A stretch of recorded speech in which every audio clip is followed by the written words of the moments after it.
नमस्ते दोस्तों, स्वागत है आप सबका स्पेशल ब्लॉग में। मैं हूं आपको पूजा स्वागत करते हैं सभी के मेरे चैनल पर। तो दोस्तों कैसे हो, उम्मीद करते हैं सभी अच्छे होंगे। तो दोस्तों हमेशा भगवान से यही प्रार्थना करती हूँ जितने भी मेरे यूट्यूब फैमिली है सभी बहुत ही अच्छे रहे। तो दोस्तों यहाँ पे सुबह का जो शुरुआत है बहुत ही ज़्यादा बदमाशी से शुरू हो चुका है, क्योंकि मैं थोड़ी सी अगर लेट हो जाती हूँ ना, छोटू अगर सबसे पहले उठ जाता है तो मुझे बहुत जगाता नहीं, चुपचाप नीचे उतर जाता है। आज इसने क्या किया है, जो रजाई में निकाली हूँ ना अभी अभी, उसमें से ये धागा तोड़ लिया है और धागा तोड़ के कुत्ते के गले में बांध के खेल रहा है अच्छी बात है, लेकिन इसने धागा तोड़ा है ना, मुझे वैसे पता नहीं लग रहा था, लेकिन ये धागा को मैंने खींचा ना तो ये टूट नहीं रहा था। फिर मुझे एकदम से याद आया कि ऐसा धागा तो है ना रजाई में बंधी हुई है। तो जैसे मैंने रजाई में देखा तो रजाई पूरी तरह से उधरा हुआ था, यानी रजाई का जो सिलाई था वो पूरी तरह से खुल चुका है और रुइयाँ निकल चुकी है और वो इंसान खेल रहा है। अब कर भी क्या सकता है, बच्चा है, उसको कुछ बोल भी नहीं सकता है। लेकिन यानी उसने जो है कुल मिला के ये बात ये है, एक काम मेरा और ज़्यादा बढ़ा दिया है। अब जब भी मुझे टाइम मिलेगा सबसे पहले है ना मुझे उस रजाई को जो है सिलाई करना पड़ेगा, नहीं तो सारे रुइयाँ निकल जाएगी। तो दोस्तों उसके बाद में मैं यहाँ पे आ गई हूँ चाय बनाने के लिए। तो ये दोनों बाहर खेल रहे थे और ये थे रात के बर्तन, जो कि है ना मैंने रात को कर लिया था, लेकिन रात को पूरी तरह से बर्तन नहीं कर पाई थी, आधे बर्तन हुआ था क्योंकि रात को है ना पानी ख़त्म हो चुका था और कल मैंने पानी भरा भी नहीं था। परसों के दिन का जो पानी था ना वही पानी जो है टंकी के ऊपर था। अगर ये गर्मी का दिन होता तो नहीं रहता, कोई ना कोई निकाल लेते, लेकिन सर्दियों के सीजन की वजह से ना कोई भी टंकियों में जो है हाथ नहीं लगाया होगा, इस वजह से उसी से बर्तन वगैरह जितना हो पाया था ना मैंने करके रख दिया था। तो फाइनली बर्तन जो है सारी रात में सूख कर रेडी हो चुका था। तो बच्चे तो खेल ही रहे थे, मैं सोचा चीका को वहां से हटा लूं ताकि बच्चे आसानी से खेल पाए, क्योंकि टंकी के ऊपर चीका जो है रखा हुआ था, यानी बर्तन मारने का जो खच्चा है ना, उसको क्या बोलते हैं, अलग अलग घरों में अलग अलग नाम से बोला जाता है। तो जैसे मैं बर्तन रख रही थी, देख सकते हैं कल ही मैंने इस छलनी को बहुत ही बुरी तरीके से रात को धोकर सुखा कर है ना रख रखी थी, लेकिन छलनी को भी चूहे ने काट दिया।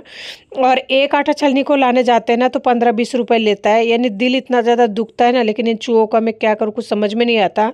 और बहुत दिन हो चुका है, यानी 3-4 दिन से ज़्यादा हो चुका है, मैं सोच रही हूँ बाहर जाऊँगी, एक बार बाहर जाऊँगी मार्केट में, लेकिन मेरा जाना नहीं हो रहा है।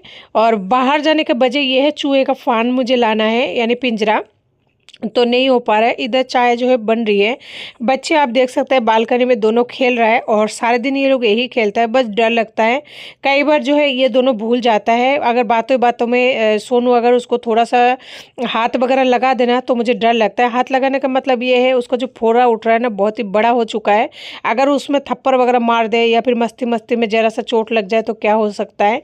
वो अभी तक नहीं सूखा है और ना ही वो पका है। मैंने गांव में मेरी पड़ोस वाले एक भैया है जो कि मेरे खुद के भाई से भी बढ़कर है, पहली बात तो खुद का भाई है ही नहीं कोई मेरा, तो मतलब कहने का मतलब जो अपने होते हैं ना, रिश्तेदार होता है, उनसे भी बढ़कर है। उनसे मैंने बात किया था, पूछा था, वो मेडिकल लाइन में है।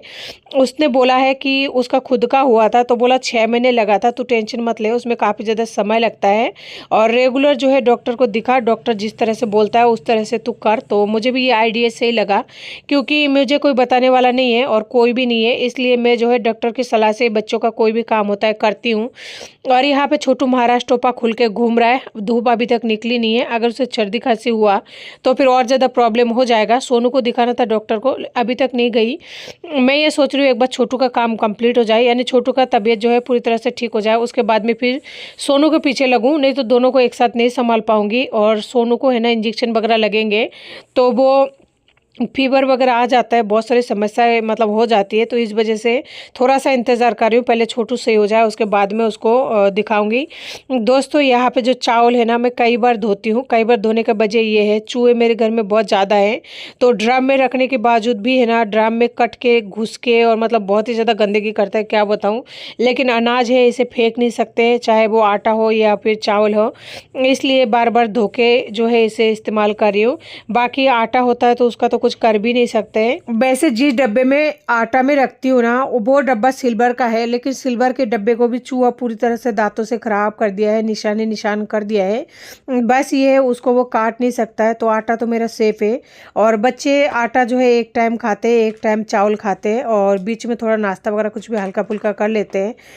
तो दोस्तों फिलहाल जो है चावल वगैरह यहाँ पे मैंने फ्लोराइड वाला पानी धोने की वजह से और मीठा पानी से भी धो लिया है, यानी कुल मिला के ये है खाना बनाने का। आज जो है हमारा दिन में चावल ही रहेगा, रोटी वगैरह आज शायद ही बने। दोस्तों देखिए, कहने को तो बहुत लोग बहुत तरह की सलाह देता है, लेकिन वो कहते हैं ना कि सुनो सबकी करो मन की और किसी को जवाब मत दो। तो आजकल मैं है ना वैसे ही करने की कोशिश कर रही हूँ। मेरी पड़ोस में एक भाभी जी है, उन्होंने मुझे बोला आपके बच्चे की इतना बड़ा फोड़ा है। तो मुझे है ना एक्सपीरियंस है कि फोड़े को किस तरह से मतलब मवाद निकाला जाता है। उन्होंने मुझे बोला आप तो है ना 1 बाल्टी पानी लेके आ जाओ और बाहर लेके आओ बच्चे को, मैं है ना उसको फोड़ा फोड़ के मतलब निकाल दूंगा सारा मवाद वगैरह। यानी वो जो है कहती है कि मैं अपने बच्चों की है ना बहुत बार फोड़ा हो चुका है, मैंने इस तरह फोड़ कर निकाल दिया है। मैंने उनको कुछ ही नहीं बोला, मैंने उनको ये बोला कि है ना बच्चे का फोड़ा अभी कच्चा है, घाव नहीं बढ़ा पूरी तरह से, इस वजह से है ना अभी नहीं, एक बार पक जाने दो उसके बाद में कर देना। क्योंकि मुझे डर लगता है कि बच्चे को उस तरह अगर कुछ भी करे, अगर कुछ हुआ तो फिर मैं क्या करूँगी? कौन है? मेरा कोई भी नहीं है, इस संसार में कोई नहीं है मेरा, मैं हूँ और मेरे 2 बच्चे हैं जो कि मेरा जीने का वजह है। और किसी भी हाल में मैं उन दोनों बच्चों को मैं किसी भी तरह से टॉर्चर नहीं होने दे सकती, चाहे वजह कुछ भी हो। तो इसीलिए मैंने उनको कुछ ही नहीं बोला, बातों को टाल दिया। वो इस तरह से बोल रहे थे कि फोड़ा फोड़ दूंगी, लेकिन मुझे एक किसी भी एंगल से सही नहीं लगा, क्योंकि एक नॉर्मल सी इंसान है जैसे मैं हूँ वैसे वो है, और इतना बड़ा फोड़ा है जिसको मतलब क्या बताऊँ कि कितना बड़ा है, बहुत बड़ा है। सभी को मैं नहीं दिखा पाई, इसका कई सारे वजह है, क्योंकि कम्युनिटी गाइडलाइन जो है उसके खिलाफ है। तो बहुत सारी वजह है, लेकिन बाबू का बहुत बड़ा फोड़ा है, तो उसको अगर मैं किसी और से फोड़वा लेती हूँ बिना किसी डॉक्टर के, और जरा सा भी अगर मतलब ऊंचा नीचा हो गया तो सोचिए जब तक हॉस्पिटल भागूंगी तब तक क्या हो सकता है बच्चे का। हो सकता है बच्चे का दर्द की वजह से प्राण भी निकल जाए या फिर कांटा उटा घुस जाए, कुछ भी हो जाए, क्योंकि उनको किसी भी चीज़ का नॉलेज नहीं है। तो मुझे तो ये चीज़ें बिल्कुल ही सही नहीं लगी और ना ही सेफ लगा। तो मैंने उनको मना भी नहीं किया, क्योंकि मना भी नहीं कर सकते किसी इंसान को जब पड़ोसी इस तरह से होता है। बस बातों को टाल दिया है, तो इस वजह से है ना वो थोड़ा-सा मुँह जो है टेढ़ा कर लिया है। यानी कि थोड़ा-सा मतलब गुस्से टाइप का हो गई कि देख एक तो फ्री में उसको बोला कि तेरे बच्चे का फोड़ा फोड़ के निकाल दूँ, और ऊपर से है ना भी कर दिया।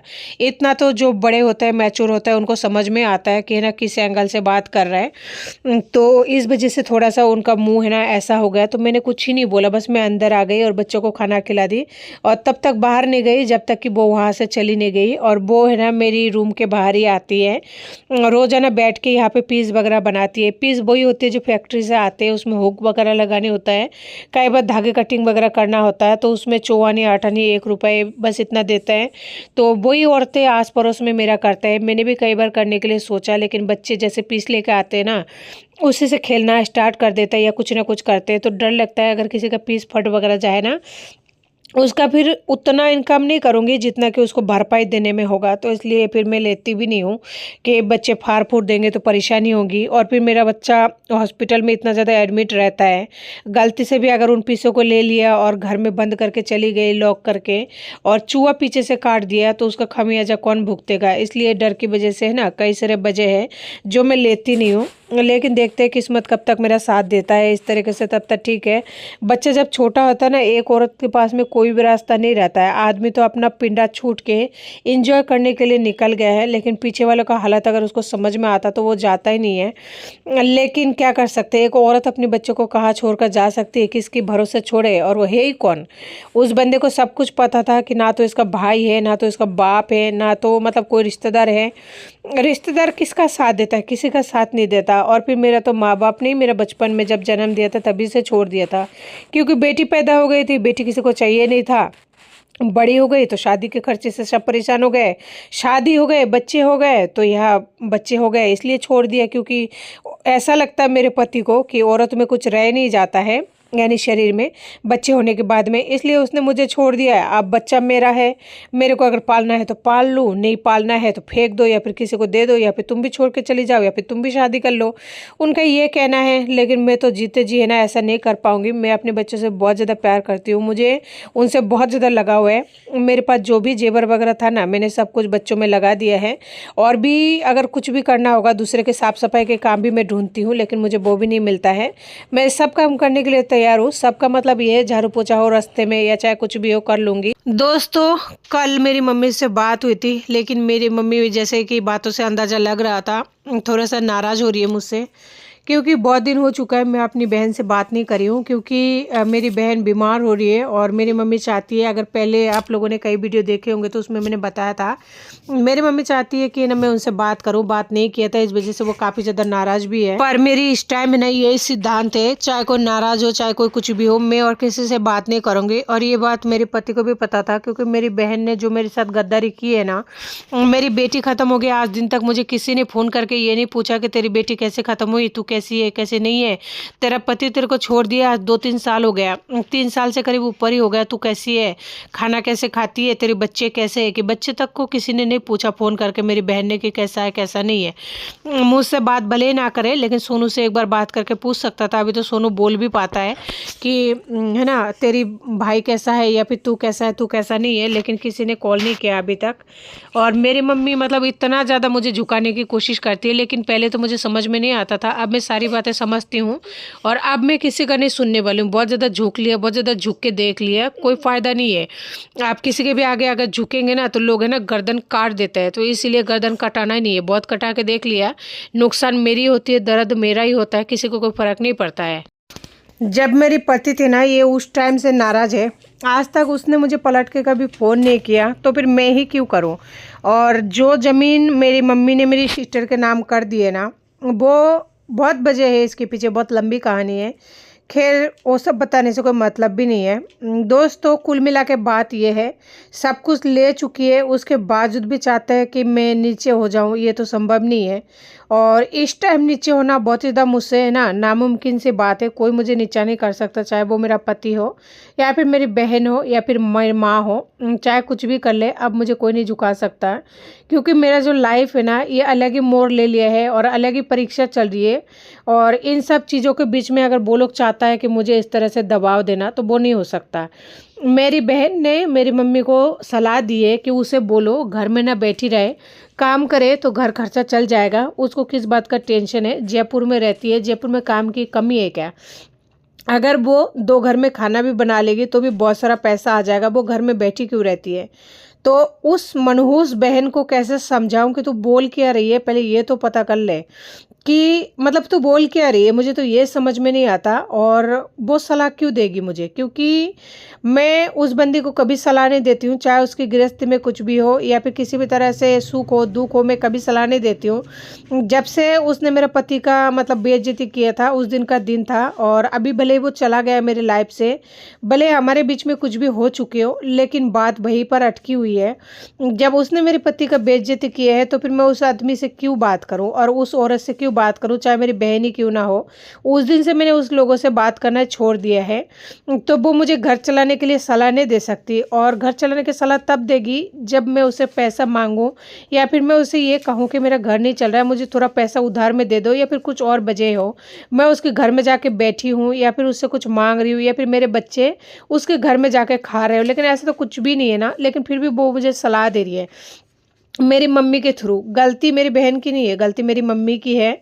जो मेरी माँ आज भी मेरे साथ इतना बुरी तरह से लड़ती है ना किसी भी बात को लेकर, लेकिन मैं नहीं चाहती कि इस उम्र में उनका ऑडियो है ना मैं यूट्यूब पर डालूं या फिर कुछ और करूं। नहीं तो मेरे से रोज़ ही बात होती है और मैं ही गुस्से में उनका जो है फ़ोन वगैरह नहीं उठाती हूँ या नहीं करती हूँ।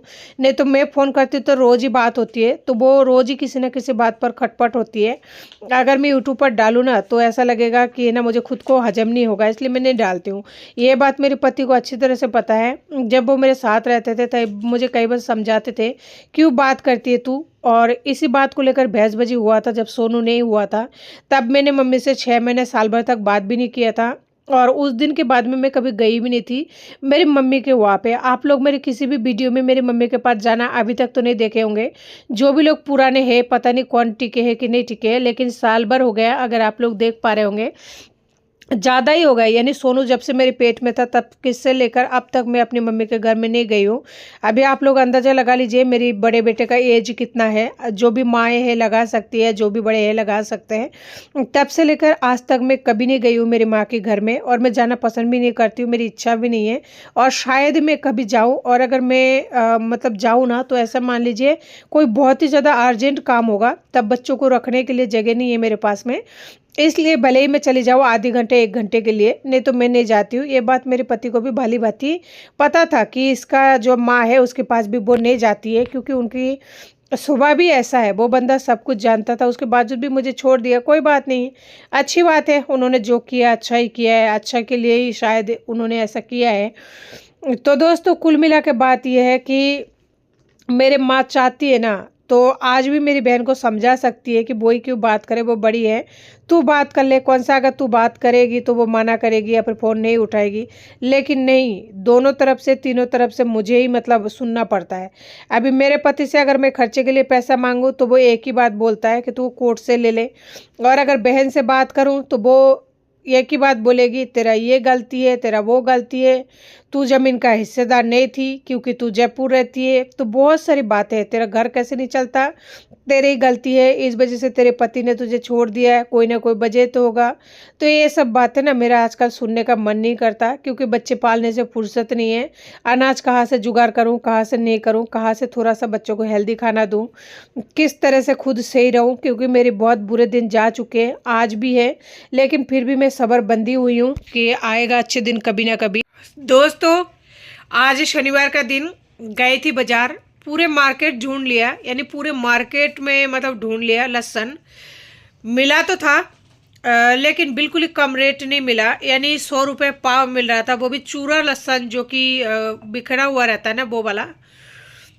और मेरा मेन लहसुन लाने का वजह ये था क्योंकि मैं चिकन मछली बर्गर खाती हूँ ना, तो इस वजह से थोड़ा चाहिए होता है। वो तो मुझे मिला नहीं, तो दुकान से जो है अदरक लहसुन का पेस्ट लेके आई हूँ। 10 रुपए का जो एक पाउच आती है ना, इतने बड़े पाउच आता है, जो उससे हो जाता है एक टाइम का अदरक लहसुन का पेस्ट जो है आराम से हो जाता है। यानी रेडीमेड अदरक लहसुन का पेस्ट से काम चलाना पड़ेगा, क्योंकि अदरक तो सस्ती मिल रही है। अदरक हमारे यहाँ पे 40 रुपये पाव है, लेकिन लहसुन 100 रुपये पाव है, जो कि लाना संभव नहीं है। एक पाव लहसुन में ज़्यादा नहीं आता है, थोड़ा सा लहसुन चढ़ता है, 4-5 गांठ ही चढ़ता है। जो 4-5 गांठ लाएंगे तो अगर मटन वगैरह बनाते हैं तो उसमें 2 गांठ तो जाता ही जाता है, चाहे आप कितना ही कोशिश कर लो। और बाकी जो सब्जियों का भाव था ना, वो भी बहुत ज़्यादा महंगे था। समझ में नहीं आता सब्जी कैसे लाऊं, कैसे एडजस्ट करूं। और बच्चों के मुंह में अन्न देने की बात है तो आप कैसे भी करके लाना ही पड़ेगा, चाहे कुछ भी करो। मैं एक नहीं बहुत लोगों से कह रखी हूँ कि ना मुझे थोड़ा अगर कोई भी काम मिल जाए तो बता देना। सभी बस एक ही बात करते हैं कि ना आप अकेले आओगे ना काम करने, बच्चे नहीं लाओगे ना। यानी मेन परेशानी बच्चों की वजह से मैं कहीं भी काम नहीं कर पा रही हूँ। पर समझ में नहीं आता कि अब जो मेरी हालत है ना, बहुत ज़्यादा ख़राब हो चुके हैं, क्योंकि सोनू लगातार कई बार हॉस्पिटल में एडमिट हो चुका है। तो एक तो मेडिसिन लाने में मेरी हालत बहुत बुरी तरह से ख़राब हो चुके हैं, और बाकी और भी मेडिसिन दे रखा है जो लाना पड़ेगा। यानी बहुत सारे वजह है, आप लोग समझ सकते हैं कि बिना आदमी के, और आदमी छोड़े हुए काफ़ी दिन हो चुका है, तो घर खर्चा वगैरह मैनेज करना बहुत मुश्किल होता है। मेरे पास जो भी था मैंने सब कुछ बेच बाच के बच्चों के इलाज में लगा दिया है। आगे भी जो होगा मुझसे जो भी बन पड़ेगा, जब तक मेरी सीने में सांसें चलती रहेगी मैं करूँगी। और आज है ना मेरी तबीयत बहुत ज़्यादा डाउन हो चुका है, ऐसे बुखार सा हो रहा है। मतलब क्या करूँ, दवाई तो लेनी पड़ेगी, लेकिन तबीयत थोड़ा ख़राब हो चुका है। मेरी बाजार जाने से छोटू है ना सो गया है, अकेला था, और फिर सोनू ने उसे सुला दिया है, रजाई वगैरह उसी ने उड़ा दिया है, क्योंकि मैं थी नहीं। अब वो तो सो रहा है, सोनू बैठा हुआ है, थोड़ा बहुत वो अपना काम कर रहा है जो भी मुझसे बन पड़ता है। यानी मैं जितना करा पाती हूँ उतना कराऊंगी। और बाकी सब्जी वगैरह लेके आते हैं ना, यानी आप समझ सकते हैं बाजार से आते हैं इंसान सारे दिन काम वगैरह करते हैं, कितना ज़्यादा थकान हो जाती है। मन तो कर रहा है अभी सो जाओ, लेकिन नसीब नहीं है। मन करने से कुछ नहीं होता, मन के कहने से कुछ भी नहीं होता। क्या करूँ, कुछ भी समझ में नहीं आता। और बिना इनकम की इस तरह से कैसे घर चलेगा ये भी नहीं समझ पा रही हूँ। तो दोस्तों ज़्यादा बातों को ना बरते हुए आज की वीडियो को इसी के साथ ऐड करती हूँ। नमस्ते।